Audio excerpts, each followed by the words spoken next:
Two. Hey everyone, and welcome back to The Advisor. My name is Lisa Urbanski, co-host of the show, joined by George Haymaker. I just want to say a quick shout out to Spreaker and iHeartRadio for your sponsorship. Thank you. And to our audience, please do not forget to like and subscribe. Have you guys ever thought about this? I know I think about it a lot. I used to until I really went down the path that we're going to talk about today, and George is an expert in. Are we our minds? What is our relationship with our brain? Does the brain steal the show, or do we lead our brain? Are we our minds? Is change possible? How do we change? Why does it feel like everything is so hard that we try and change? And how does our brain produce our mental experiences like those thoughts, feelings, and behaviors? And what are some of the things that we can do if we don't like it? So, joined with me today is George Haymaker, who is a former entrepreneur who's gone through a hell of a lot, battling things like alcoholism, a pain pill addiction, anxiety, low self-esteem, and the mind, which often felt like his own worst enemy. He is here today. He's a brain science educator and coach, and he's going to talk to us about just that, our relationship with the brain. It's really good to see you again, George. You mentioned it's Friday because we see each other on Fridays and we partied Friday. That's right. It must be Friday. It's great to see you again. And yeah, it's a once a week occurrence with us. So we're building a Yeah, nice relationship here on the air. Thank you for having me again. yeah. And we delayed part two of my through your program. We're putting me through your program, but that's delayed. And we're gonna probably shoot for that next week. So if you guys were waiting for that, it's coming. But this today is more important in my opinion. So what do you think? Well, but are we our brain? Well, sometimes it feels like it, doesn't it? Oh God, yes. Yeah, we can get overwhelmed by what's going on in our minds quite easily. Um, yeah, that's what I had to find out the hard way, as I've mentioned in the past with my own struggles. And it turns out we're not. The brain is there to serve us and to be our partners in life. And thank God it's forgiving and willing to change, and it's malleable and formable and adaptable. The key to the kingdom is, figuring out how to work with the brain and its functionality to guide it in the change process.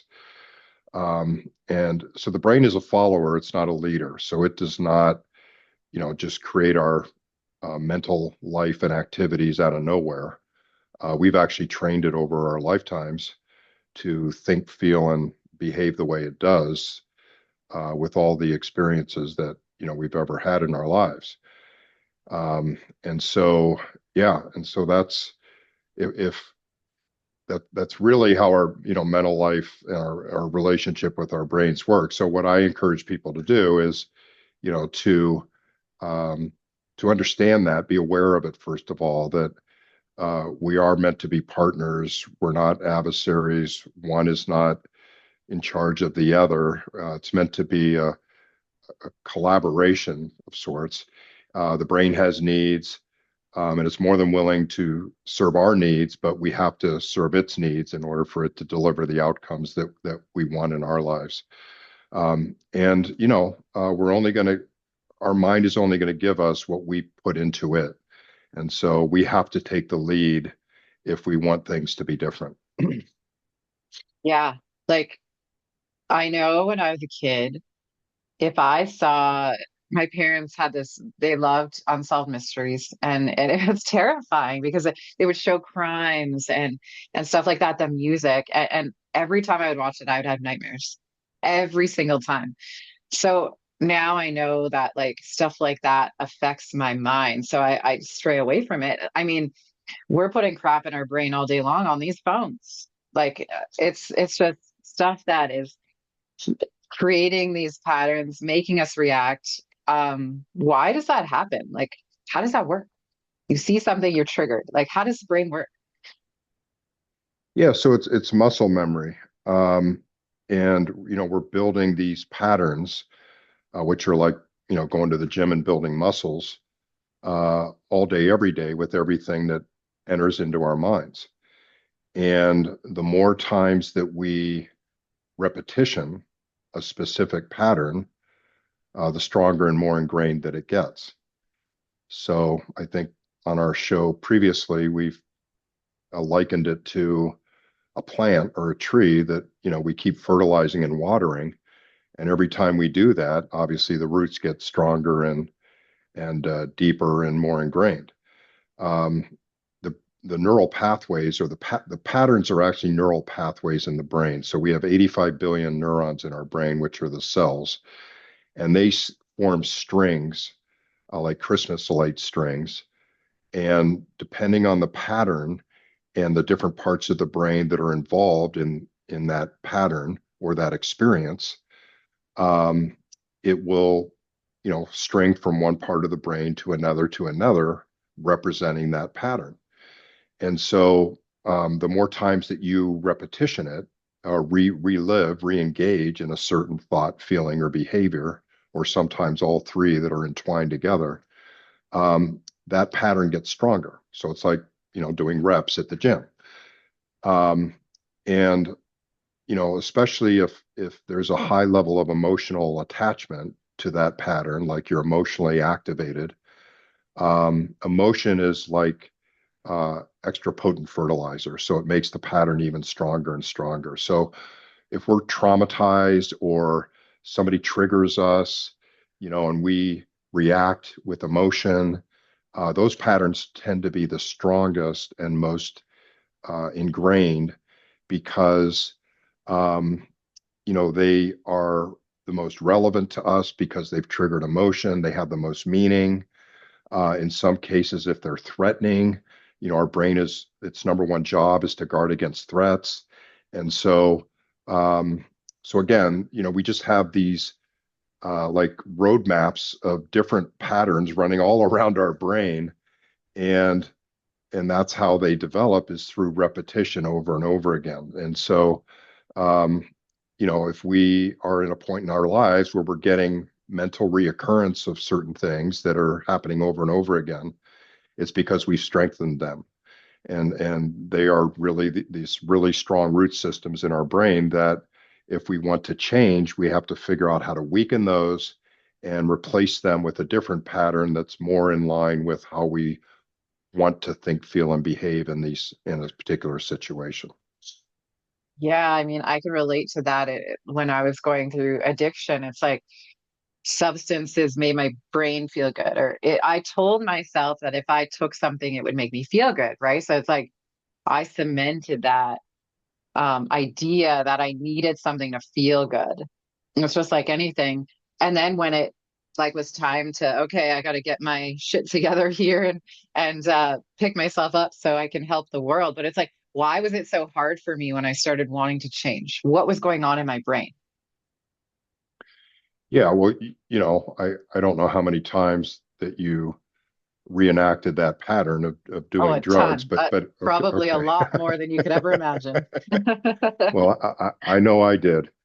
And Yeah. so, that whole idea around doing drugs to relieve uh, discomfort, where there's an emotional component, right? Because if I know in my case, like I would do drugs in response to, being tired, being anxious, being Yep. stressed out, all of Yep. those things. So it's really a pattern that links, um, mental, cognitive, and emotional discourse or discomfort with. We've chosen instead of processing that, we chose to cope with it by using substances. So now we've linked the thoughts that come along with stress and anxiety, with the emotions, with the behavior that involves coping with drugs and alcohol. So you can see it's a really entwined pattern that Wow. includes, uh, unhealthy behavior, unhealthy thoughts, unhealthy emotions. And we did it over and over and over and over and over again. And because we did it so many times, and it provided our brain reward and relief when we needed it, because we don't like the discomfort. It became very important to us, and so the brain got really used to that pattern as to what it would predict for us to want to do every time that we felt any trigger like stress or whatever triggered us to want to do drugs. That whole pattern reemerged in our brain. And that was the solution, that because we taught it that, that's the solution that the brain reached into our memory banks and pulled out and presented to us, saying that, well, the last time and the zillion times before that that you felt this way and thought this way, you did drugs. And so here you go. Here's your solution again, Yeah. because it worked the last time. And so that's what and so in your brain, there are these neurons that are connected together running from different parts of your brain that represent that pattern I just laid out. And it lights up every time that that trigger happens. And the brain then chooses it because it's the most meaningful, relevant one that's worked the best in the past, as far as it knows, because you haven't showed it anything different. And then that thought, that pattern emerges into your brain as the solution that the brain is bringing forward to you. It's called prediction. And that's the one that comes into your consciousness. And so that will happen over and over and over again in the future until you decide it's time that, this is no longer helping me. I have to do something different. And you take the steps to replace that pattern with something different. Yeah. I mean, it was so ingrained in my brain that those light strings that you talk about were probably more like a totem pole. Like they were established so much so that around the time every day that I would use, I would start reacting in my body. Like the brain, like my body was saying, "Oh my God, you're about to get your fix," in a sense. And so my body started reacting around that time of day. And so when I changed that behavior and started down that path, God, that was so hard. It was like I had to take different drives home. Like seriously, like 30-minute detours to avoid the same drive because it was like repatterning, like you said. It's like you have to do it a new way. So why does it feel so hard? What is our brain doing when we're trying to change? Why does it feel so hard? Why was it so hard for me to take that opposite drive home? I know it would have been really easy to go use, but I took the opposite way. But what was going on in my brain when I decided to say, you know what? No, 30-minute detour. I don't care. I'm not using anymore. Yeah. So that just goes to show you all that's involved in these patterns. So, um, it's not just the thoughts, it's not just the emotions, it's not just the drug, it's all the ritual around it, the pathway that you would drive, the location that you lived in, the time of day. It's like the whole thing is mapped out, right? And then your brain starts to look for certain cues, like the time of the day or a certain route that you're taking, and then it triggers it. That's a trigger. Um, and so, drugs and alcohol make it even harder to change. I mean, changing, a normal habit is hard enough. But when you introduce drugs and alcohol to it, the additional factor that you're dealing with is that those substances deliver so much more reward in the form of dopamine, which is a neurotransmitter, neurochemical that drives motivation to do things. There's so much more that we get, neurodopamine, that we get from drugs and alcohol than we do from any other form of life, normal life activity, that um, the brain wants, it needs something equally as rewarding, or something that we can convince it will be as equally rewarding or more rewarding, in order to want to switch, because the brain is geared to pursuing reward. And so, if we are putting options in front of it that the brain doesn't feel as rewarding, because it's getting so much dopamine from the drugs and alcohol, it's not going to want to do it. And so it resists. In addition to that, the brain is in charge of, um, it, it, you know, conserving energy and predicting, um, your mental life with as little effort as possible because it needs to conserve resources to help protect and keep you safe. That's really its job.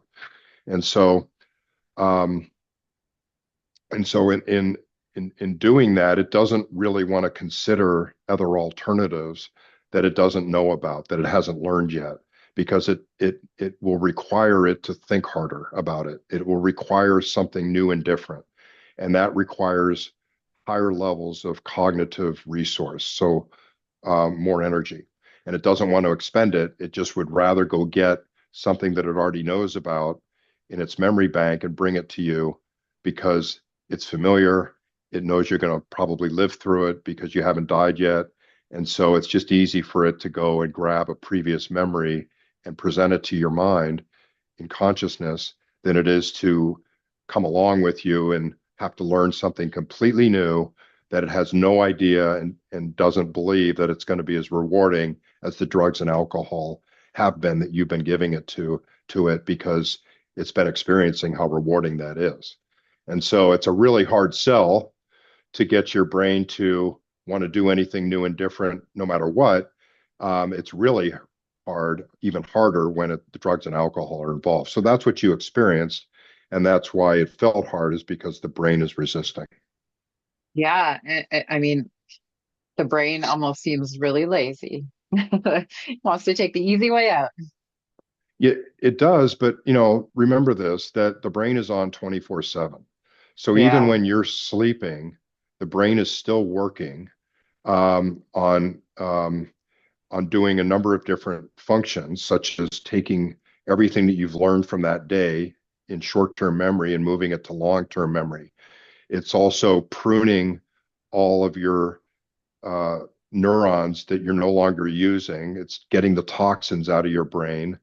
It's doing a lot of work even while you're sleeping. And so that little 3 pound organ in your head, is consuming 25% of all your calories. And so, we call it lazy, but it's got a lot of work to do and it's always on. And you are only privy to the amount of it that is in your consciousness. And so while you and I are talking, your brain is scanning your environment and you're not even aware of it. You're listening to things, you're seeing things. Um, it's working. It's called the uh, ventral attention network, and it is scanning the environment looking for threats, and you're not even aware of it. And it's taking in all that information through your senses. And if something was threatening there, it would immediately switch its attention over to it and away from me and what we're doing right now, because that would take precedent. Your life would be under threat. It wouldn't care about what you and I are doing. It would care about what that threat is. And so, the brain's working pretty hard. Is so it's not lazy. It's actually work, but in order to because its mental resources are finite in a particular day until we reset them with good nutrition, good sleep, good exercise, et cetera. Um, it's constantly spending these resources, so it wants to conserve them, right? Because it doesn't want to like burn out by 1 p.m. It wants to like try to um, ration the resources out so it can be efficient all day long. So that's why Mm. it wants to quote unquote, be lazy in your words. It just wants to conserve and take the easy way because it knows it's got a lot more work to do. Yeah. Well, last podcast I was recording, I'm in a basement office and our cat like popped his head in the window. It scared the living crap out of me. So I did exactly that. I looked away, I looked up at the window. I was like, what the heck is going on? And then I was able to draw my attention back. So my brain noticed that immediately. It's like it was like, and I was like, I'm okay. I'm not dying. This isn't a tiger. It's just tequila and he's outside. You're fine. So I went through that whole process of the distraction and then my brain checking out. checking to make sure I was safe and then checking back in. But I did it So, without saying anything. so that all happened in a very split second, and you actually noticed the cat before it popped into your consciousness. So your Mm, brain actually, part of your brain, that you have two different attention networks. The one that's paying attention and consciousness to what we're doing, and then another one that's scanning the world around you, looking for problems. And so that part of your brain detected that cat before you even realized it, and then it said, "This is important. Um, so I need to alert Lisa of this." And so it was brought into your consciousness. I love how you said that because we are not our brains. We are not our minds. You just said your brain alerted Lisa about tequila, which is not alcohol. It's our cat's name. Um, but yes, because so many people they get trapped in these patterns and they're anxious and depressed and my mind is telling me this, and they listen to that. Um, but we are not our minds. Can you speak on that? Yeah, the brains, we are not our minds. Our minds are us in the sense that everything that is appearing in your mind, you put there. Okay, you trained it. So it's like you trained your dog to bark, and then your dog is barking. Don't be surprised that your dog is barking, Right. right? Yeah. And Yeah. so, okay, and so we've trained our brains in certain ways based on how we've thought, felt, and behaved in the past. And granted, there's a lot of outside influences that we're dealing with. And in those times, like let's say that we were brought up in a difficult upbringing. And so we didn't ask for that, but it happened. And so we thought, felt, and behaved in certain ways to survive at that time, based on what we thought was best at the time. And, you know, that may have not been healthy or helpful at the time, but, um, that's what it was. And so we have trained our brains in certain ways to get through life. And, and so the brain is simply a reflection and a record keeping, um, like a trained animal, of all the things that we've ever trained it to do. And so, the good news is, again, that the brain is trainable, it's changeable and adaptable. So the same way that we've trained it to this point, we can train it to do different things. And it can forget and move on from unhelpful things and learn new and more helpful things to replace the unhelpful things. Okay. But it takes us to initiate that change. The brain won't do it for us. We have to go through a process to replace and supplant unhelpful things with helpful things. Yeah. And that's not easy to do. So we speak on consciousness. So I mean things like meditation and all of that, we're expanding our consciousness. So when we're doing those things, does that mean we're actually using more of our brain? Well, you know, meditation, mindfulness, are great activities for training the brain. So, for example, I know that, we talked in one of our sessions about multitasking and distractions and Hmm. like juggling multiple things at the same time. And like we're doing something and our phone goes off and we check our phone and this and that. So that's all. When you get distracted and you multitask and you're just like from one thing to the next, and you get frustrated because you can't focus and concentrate, you've trained your brain to do that. So the more times that you multitask and flit from one thing to the next, you've trained your brain to do that. You've created neural pathways around that.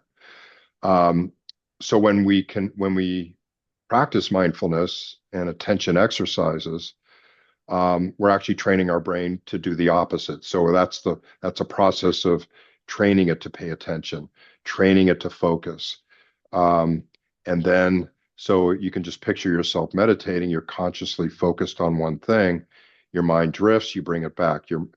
Something enters your mind, you let it pass by and you bring it back to your focal point. So if you do that every day, you are actually training attention and focus into your brain, expanding that capability, building that muscle, and you are then able to, you'll notice over time as you build that muscle, um, that you are better at it, and your brain will automatically stay there in focus instead of becoming distracted because you are practicing attention, not practicing multitasking. And so that's a great example of replacing an unhelpful pattern with a helpful one. I love that. When I started meditating, I wasn't able to read a book in public. Like I had this desire to go to Starbucks and read a book. So I saw all these cool looking people reading their books in Starbucks, and I'm like, I want to be one of these people. And I would go there and I'd open my book and I couldn't concentrate. I couldn't read a single line without being distracted by all the things, all the people, all the coffee, all the smells. And so I started doing a form of meditation. And within a week, I was able to sit in Starbucks and read a page of that book without being distracted. It was absolutely amazing. Yeah, there you go. So there's proof positive that um, our mind is um, very coachable, trainable, um, malleable. We just have to take the lead um, and and and show it the way. Yeah. And I mean, that's not easy because a million times a day, my brain's like, why don't you leave? You could go outside right now. Why are you sitting here working all day? Like all these things it's telling me to do. Like our brains often tell us things like bad things, I guess. Like I sometimes have negative thoughts, like weird things that come up. I'm able to let those go. But why do these things just pop into our brains? And what can we do about things that we don't like that are coming into our minds? Like, how can we stop it? How can we prevent it? Or how can we redirect it? So just to finish up on the last topic about multitasking and distractions, the reason your brain wants to do that is because you get little dopamine hits every time that you focus on something new. It's novel, it's exciting, like who knows what Mm, that might be, right? And so we get these tiny little dopamine hits, and the brain wants to find the easiest rewards that it can find, and so it goes there. However, we can retrain the brain to get dopamine from concentration and focus, and tying it to our values. So like, let's say that we don't want to be that type of person that gets easily distracted. We want to be able to focus. It's important to us to be able to concentrate, to do great work, to achieve, and we know we can't do that unless we focus and concentrate. So then we start to say, well, I want to be this type of person that achieves these things and that is able to focus and concentrate and do what I say I'm going to do, have integrity, be honest, be hardworking. Like, I don't want to be that person that just doesn't get anything done because I'm always distracted. And so then we start to build motivation around that, being true to our values and being the type of person that's important for us to be. And so what you're doing there is you're retraining your reward system in your brain to be motivated more deeply and intrinsically by doing things that are tied to your identity and your values versus, getting these cheap thrills by being distracted easily. Okay. mm, So you actually can retrain your dopamine system, your reward system, to deliver dopamine only when you are aligning with your values and the identity that you want to have, and not get dopamine from these distractions. And so then your brain stops going there because there's no reward in it. Okay.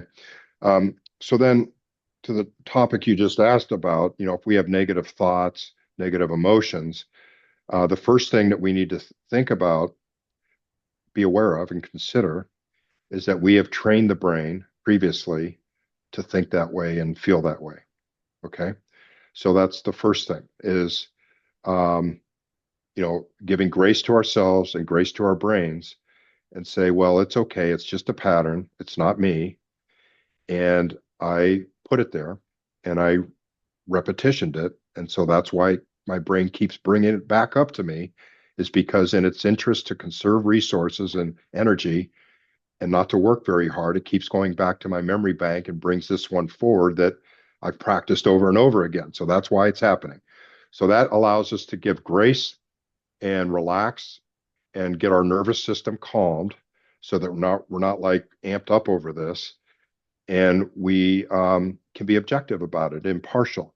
So I like to look at my brain as a third as a child, or as another person. It's like I like to separate myself from my brain and talk to it like in a relationship. And so it's not our fault and it's not the brain's fault that this is happening. It's just happening because we've practiced it and Mm. we've trained our brain to predict it. Okay. So then we then say, okay, it's not helpful. Um, and then what we do is what, you and I are going to do in our next session is we start to break down these patterns. Where did they come from in our past? Why aren't they true anymore? Why aren't they helpful anymore? What is it costing us to keep thinking and feeling this way? If one of our friends was thinking and feeling this way, how would we advise them? And so, what we try to do there is we try to break the hold that these patterns have on us, and we try to break our attachment to them. And so we go through these exercises to do that. And once we've loosened their grip on our psyche, then our brain starts to become more willing to consider new possibilities because we're not as attached to that one anymore. Okay. And so then we can then consciously construct a new way that we'd like to think and feel that's going to be more helpful and that's in alignment to this new version of ourselves that we want to be. What are our values? How would this person that has my values and wants to live life the way that I want to live it, how would they think and feel in this situation? And then we design that new way, that new pattern, and it's going to feel weird because it's different and new. The brain doesn't understand it yet, but that's where we have to start to train the brain that this is how we're going to start doing it now. And then we have to reward it like a dog so that it will then start to want to pursue it.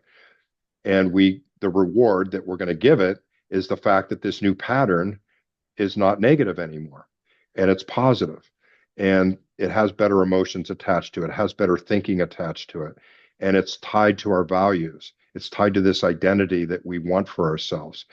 And so then we have to kind of grunt our way through the practicing of it for a while until the brain starts to actually experience that reward. And so we're kind of leading it by the hand, faking it till we making it. Um, and then gradually over time, just as the way that you figured out how to stop doing drugs and alcohol by whatever means necessary until you started to experience equal and greater reward from normal life activities again. You retrained your whole brain to move away from the reward of the drugs and alcohol into the reward of something more meaningful and purposeful, the way that you wanted to be, the person you wanted to be. That's why you were able to do it, is because the reward you were getting from living a better life in accordance with the person that Lisa truly wanted to be, that was meaningful to her at a deep, deep level, turned out to be more rewarding than the rewards you were getting from the drugs and the alcohol. And that's finally what got you to stay there, is that your brain recognized, okay, this is healthier. I feel better. Um, I feel in alignment with who Lisa wants us to be. Um, I'm getting all kinds of other feel-good chemicals like serotonin and endorphins that are happening because I'm actually being the person that I truly want to be deep down inside. So, that's the process that's involved in change. And again, it's hard because the brain hasn't experienced it yet. It wants to conserve energy. It's easier for it to just go grab something it already knows. And so we have to, with conscious effort that's energy intensive, we have to, with willpower, force ourselves. In your case, you drove a different route. As hard as that was, you did it with willpower until your brain experienced enough reward from this other way of being until it Mm. became easier. And then your brain stopped. I'm sure you remember your brain stopped going for when the triggers would happen, your brain would stop going to drugs and alcohol for a solution, and it went to other things as the solution, right? You like now, I'm sure I know myself, like my brain doesn't like if I get stressed out, the thing I would immediately go for drugs and alcohol for before doesn't even occur to me anymore because Hmm. my brain has been retrained to seek reward, and it goes and grabs other memories now because I've created a bunch of new good ones. It goes and grabs those instead of the horrible drugs and alcohol ones that had a bunch of bad consequences. So it's learned through practice that there are other solutions that are more beneficial and more rewarding to me than the drugs and alcohol were, and that's why it goes and keeps grabbing those. Yeah, absolutely. Took a long time, but yeah, definitely. I don't ever think that way, but it gets easier and easier and easier. And I think that's the message here is it does get easier. Um, where can we find you in your coaching program and all that fun stuff? Yeah, so come follow me on LinkedIn at George Haymaker. I'm on Facebook. I'm on YouTube. There's a lot of good coaching videos on YouTube. And I have a website, georgehaymaker.com. And there's a link there for a free discovery call where people can schedule some free time to chat about brain science and what's going on with them and to see, if we're a good fit to work together.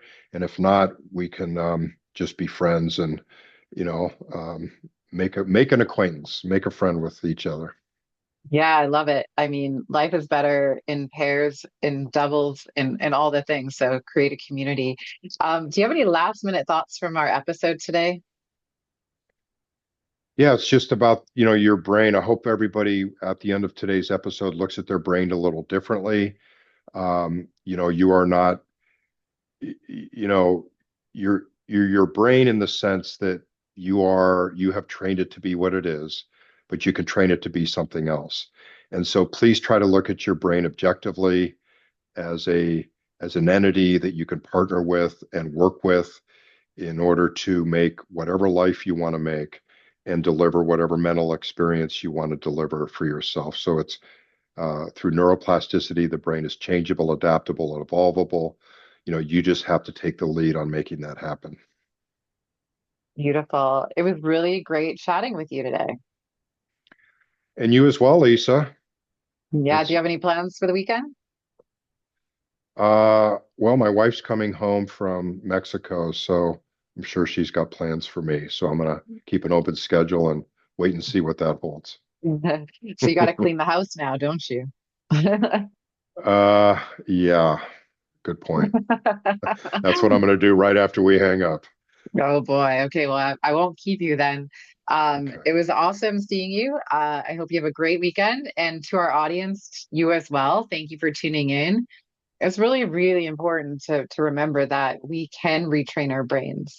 And you just heard it straight from George Haymaker, who specializes in this. So please reach out to him with the links we will provide in the show notes. Until next time, my name is Lisa Urbanski with The Advisor. Go train those brains, you guys. Bye.